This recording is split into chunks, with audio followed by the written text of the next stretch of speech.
Greetings! This is Doc Ock coming at you live and direct today from Black Facts Headquarters Central. Yes. All right. Okay, well, every day, it's a new day, a new challenge. A new problem to solve. And that's the way we like it. We like to solve problems over here. And we always have some kind of issue for the day. And today's issue seems to be microphones. But at least we've got some of our microphones working. So hopefully you all can hear us out there in Black Facts land. Meanwhile, let's go ahead and get this party started. You know what you need to do. Do the needful. Don't make us go ahead and get pleadful. First of all, if you like what you see, give us a like. If you like what you hear, give us a thumbs up. If you like what you see and you like what you hear, go ahead and subscribe below. And if you could do some of those things, that'll be really sweet. Sweet. And it won't be beat. Meanwhile, let's see what we got today for a proverb. Here goes a good one here. An eel that was not caught is as big as your thigh. An eel that was not caught is as big as your thigh. Now just imagine if you caught that eel. Hope it's not electric. Meanwhile, let's carry on. Oh, and that was a proverb from the country of Madagascar. Madagascar proverb. So today, we're going to be reading from a new book. Going to read some Ethiopian stories. Yes, and these are going to be some multi-part readings. So we'll be reading this for more than one day. But Ethiopian stories. And this book is by a man by the name of George S. I don't know if he says his name Schuyler or Schuyler. I would say it's Schuyler, but I think people like to call him Schuyler for some reason. Probably because they don't know German. Okay, but it looks a mite lot like Schuyler except for the additional Y in the middle of the name. That's the only part that confuses me and probably confuses a bunch of other folks too. All right, enough said. Let's go ahead and get it on. And we're going to just pick a story here. He's got a number of men here. Okay, let's see. We got a couple choices to make here. Do we want to read? Yeah. Wow. Oh, this is perfect. Revolt in Ethiopia. A tale of black insurrection against Italian imperialism. Okay. Well, I haven't read this story before. So let's see what it is.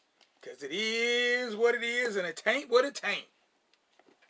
The warning bell sounded. Late visitors streamed down the gangplank to join the crowd at the Marseille Quay. And the SS Metallic was nosed gently on its way by a pair of sturdy little tugs.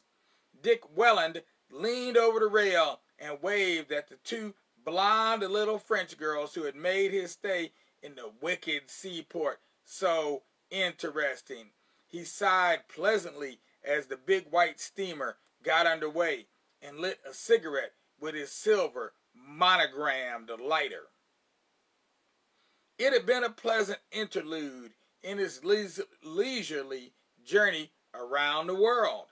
A year ago, he recalled for the 100th time he had been cursing his luck.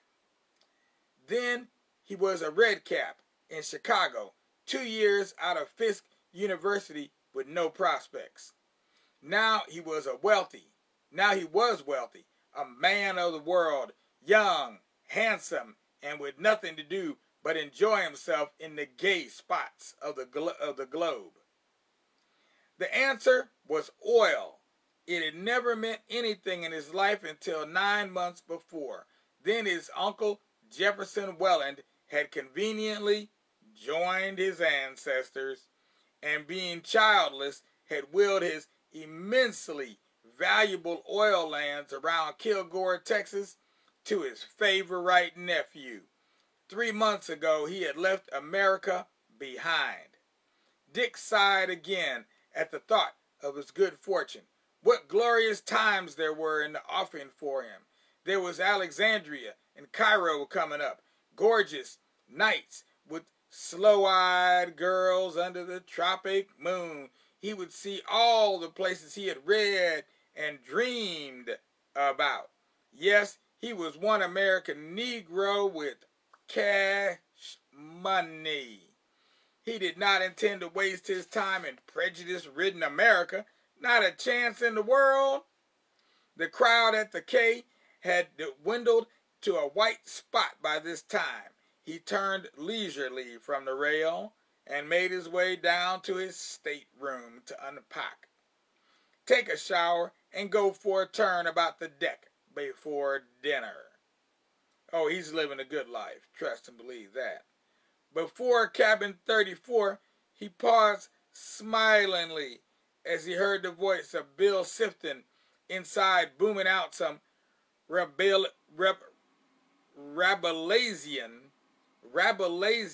stanzas of that underworld Negro classic Bud.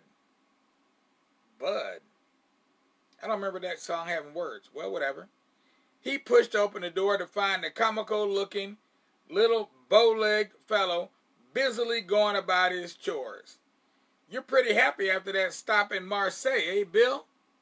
Yes, sir. That sure is some town. Yes, sir.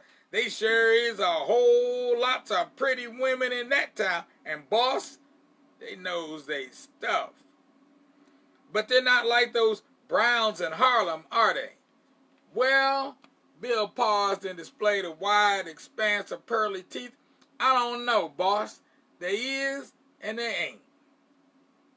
What you mean they is and they ain't? Well, I tell you, Mr. Welland, I'm used to them women's in New York City and Chicago. They're all right and all that.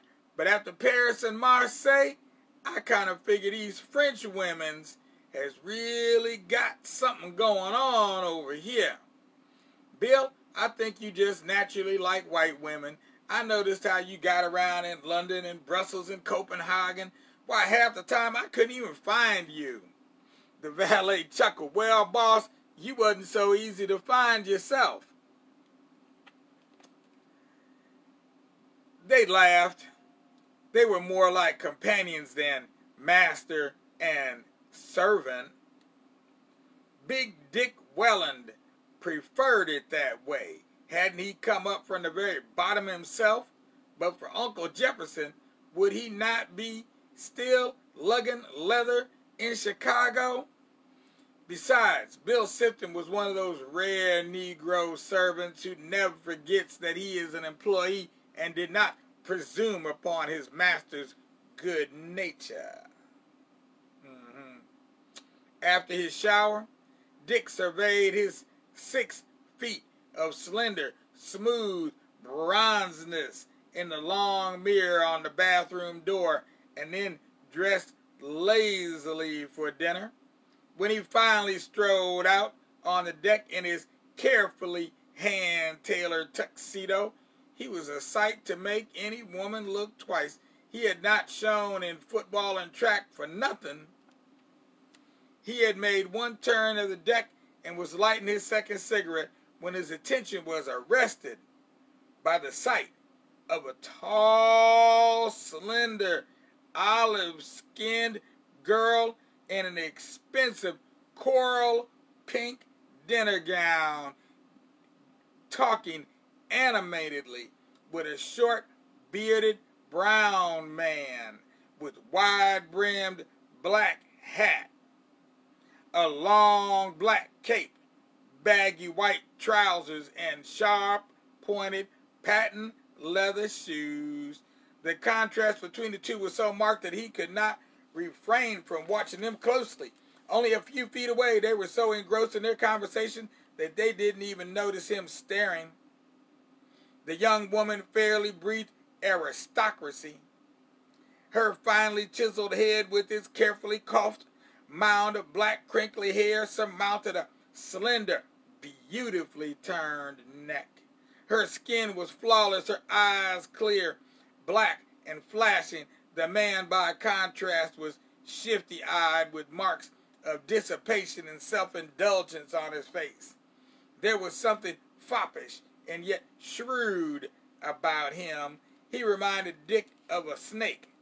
Dick greatly disliked snakes, and for no reason whatsoever, he decided he didn't like the little brown man in the cloak either.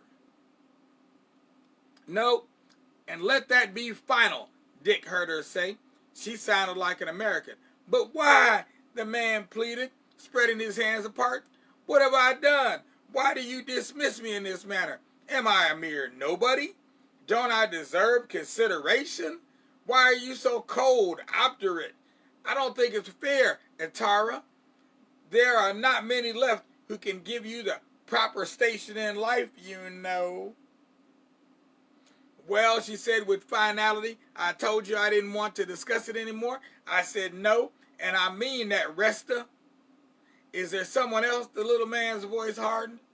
It would be none of your business if there were, she snapped. Now go away and don't bother me anymore. She turned and strode athletically past Dick, her exotic perfume titillating his nostrils. The little brown man followed her and grasped her arm. Listen to me, Etara, he cried. You can't dismiss me in this way. I deserve better. Let go of me, she demanded, trying to shake off his grasp.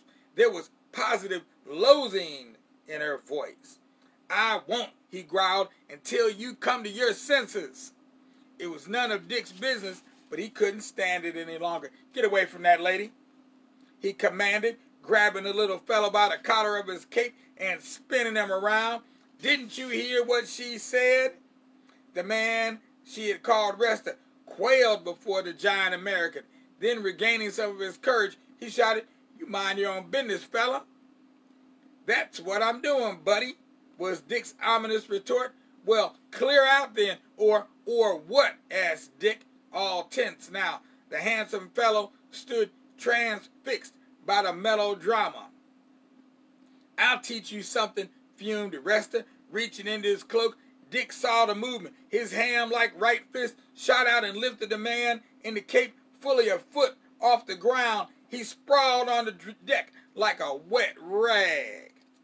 Dick turned on his heel as he saw several passengers and stewards running toward the scene. The girl was looking at him, a combination of curiosity and admiration. Shall we stroll along, he asked, nodding significantly at the approaching crowd.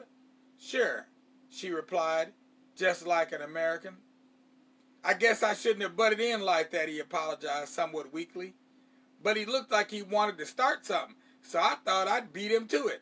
It's quite all right, she said. Her voice was pleasant, refined, rather deep. It had lost the sharpened edge of a minute ago. He had it coming to him. Who is he? A friend? She smiled, and the corners of her mouth bent downward. She seemed to hesitate before she spoke, and her face clouded as an unpleasant thought flitted across her mind. I guess he's not to be blamed, she replied. He's in love, or says he is, with me. He is Ras Restagusa, Duke of Dasay, nephew of Emperor Haile Selassie, and alas, my cousin. Dick forgot himself and whistled softly. He looked at her now with added curiosity. So she was Haile Selassie's niece. He figuratively kicked himself for butting into a family affair. I'm terribly sorry, he began. Don't be. You did me a favor. I loathe him, the little swine. This outburst emboldened Dick to dig further. My name's Dick Welland, he announced. I'm an American.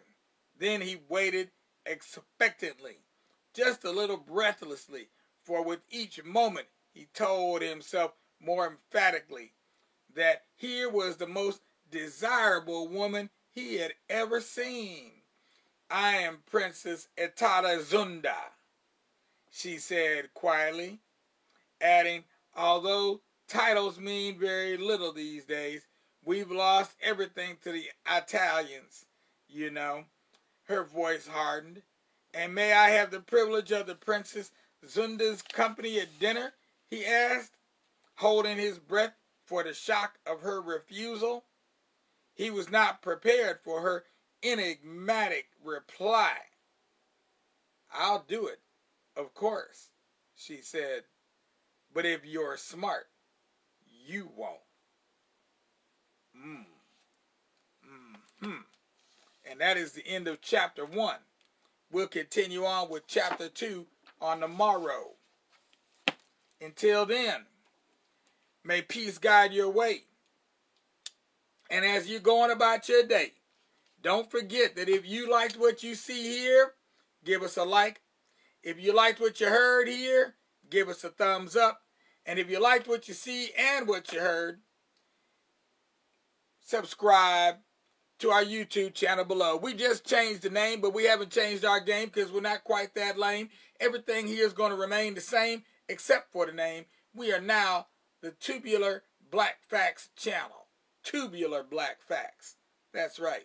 Just to help distinguish us, because we have so many black facts we get confused sometimes. So to sort it all out, we call what we do on YouTube Tubular Black Facts. Yes. So check us out here without any fear. We'll be black at 9. We'll see you then with a grin. Peace out without a doubt. Oh, and how's Tendai? How you doing over there, Tendai? I see you over there. Peace out.